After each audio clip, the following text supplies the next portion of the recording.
So last time we evaluate I square, I cube, I fourth those power by dividing by 4, right?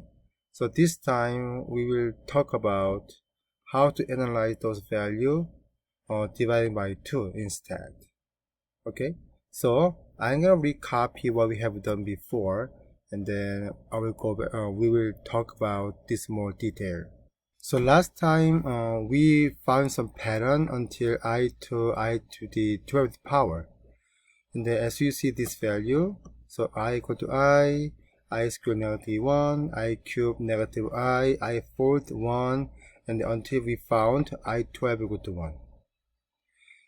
So now we will talk about how to analyze those values divided by 2. Okay, so now look at this please. So I fifth and I ninth. So I'm gonna divide by 2. So 5 divided by 2. So 2 goes 5 2 times, right? And then 4 remainder becomes 1. Now what about 9? So 2, so going 4 times 8, the remainder 1. So please look this carefully, okay? Now I also compare this 7 and 11 as well. So 7 divided by 2, 2 goes 7 3 times, and 6 remainder 1. And 11 case, 11 divided by 2, so 2 goes 11 5 times, and the remainder becomes 1. So both cases, the answer become I, but signs are different here. So these two cases we got I, these two cases we got negative I. Did you find some pattern here? No, how can we justify it when we divide by 2, to get I or negative I? So obviously, remainder is 1, then answer no matter what I. Now, please look at the quotient carefully. So, now 5 and 9 case, both quotients are even number. Now, at the same time, the 7 and the 11, the quotients are odd number here. So now we can conclude that if quotient is even, and we have remainder 1, the answer become I. But quotient is odd number, and the remainder equal to 1, the answer become negative I. Make sense to you? Okay. Then we think about maybe this case as well. So 6 and 10 here. So I'm going to divide 6 by 2. Then 2 go to 3, 6 3 times, so no remainder. Right? And 10 divided by 2. So 2 goes 10 5 times, 10 no remainder. Okay. Now I go back here and then, so 8 and 12 as well. 8 divided by 2, then 4, 8, 0. Now 12 divided by 2, then it goes 6 times, 12 and 0 here. So this time we can apply exactly same property here. Is it no remainder, the answer no matter what becomes 1. Now look at the quotient here. If the quotient is odd number, then answer become negative 1. If quotient is even number, then answer becomes 1. Does it make sense? Okay, then let's summarize. So, dividing by 2.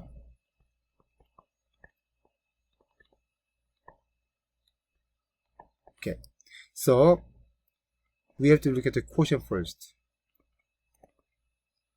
The quotient is odd. Now, remainder equal to 1, the answer become negative I. No remainder, then answer become negative 1. Make sense? Yeah, odd means always negative. Remainder 1, negative I. No remainder, negative 1. Now, quotient is even. Remainder 1, then answer become I. No remainder, then answer becomes 1. Does it make sense to you? Okay, then maybe let's practice few questions. Okay, so I to the maybe 33 power. So I to the 33 power. So we are making division 33 by 2 here. Then 3 goes 3 one time, so 2 and then 13 and 6 and then 12, remainder 1. Okay, now we have remainder 1, right? Then you have to go to quotient 16 here. 16 is even number, and then we have a remainder 1, so this answer become I. Make sense to you? Now, what about I to the A75? I'm making up, so I don't know the answer either actually. So A75 divided by 2, so 4, so 8, 0, 7 comes down, 2, 3, 6, and then 15, 7, so 14, remainder 1. Okay, remainder 1 are the power, so this become negative I. Make sense to you? Okay, I really hope so. Otherwise, please go back to the beginning of this video and then watch it again until you understand. It's a really important topic. Okay, now, what about even power? So, I to the 102 power. Okay? So, just making 102 divided by 2. And 2 goes 10 5 times. And 2 comes down 1 to 0 here. No remainder, odd number, odd quotient number, then this become negative 1. Okay? I to the 124. So 124 divided by 2, 6, 12, 2, 4, 0. No remainder, even number, so equal to 1. Okay?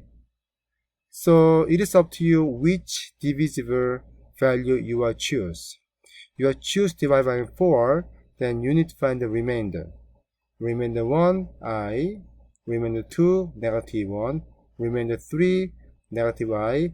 No remainder, then 1. If you are divide by 2, then you have to go to quotient first. If quotient is odd, remainder 1, negative I. Quotient is odd, no remainder, negative 1. Quotient is even, remainder 1, then I. No remainder, then equal to I. Okay?